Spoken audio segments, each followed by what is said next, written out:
A little say good day to you this day of your time. How are you all? All right, thank you.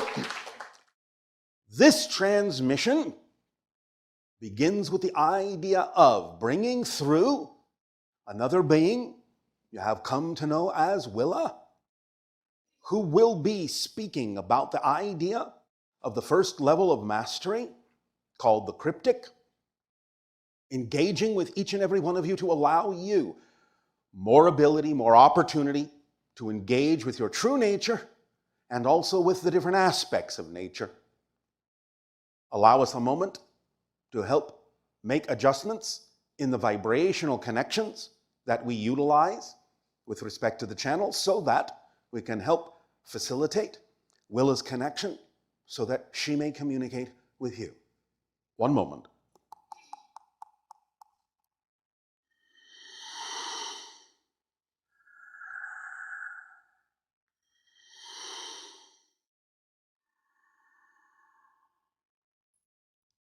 All right then, how are you doing, my cookies? Oh, shush.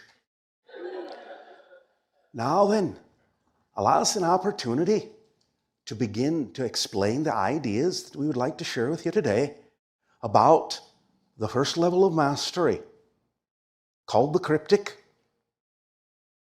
Before we go into some of the details, allow us for a moment to explain something that is a little bit different than what you might typically be thinking about when you think about the different forms of life upon the planet.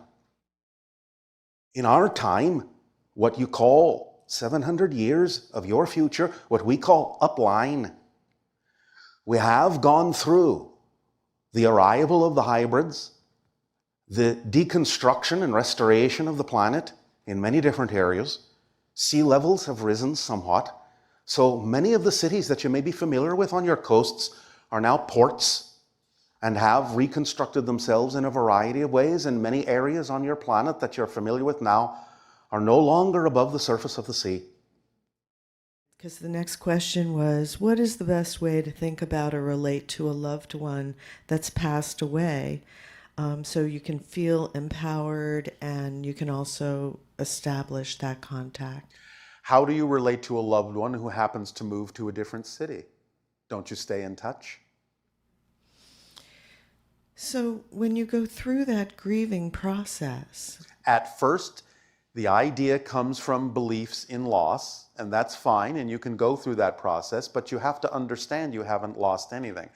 Later on, if you keep grieving, if you keep feeling that grief come up when you think of them, what you're actually experiencing is them actually communicating with you, but because you still have the filter of the belief that you have lost them, you experience the energy coming from them as grief, when you could be experiencing it as a communication that they're still here and you're still in touch.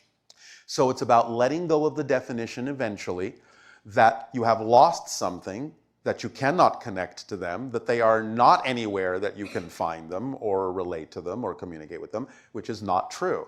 And the more you understand how to expand your understanding that physical reality isn't really real, and realize that you yourself are also still in spirit with them and just dreaming that you're not, the more that physical reality becomes like spirit, the more you'll be able to know that you are still hanging out together and that they've really gone nowhere. And that you actually have a better opportunity to explore and experience many more things with them than you could in physical reality, and that sometimes they will leave before you in order to draw your attention to the fact that they're in spirit, so it expands your understanding of your connection to your spiritual self as well, and so in that sense they've actually done you a favor. That's how to relate to it.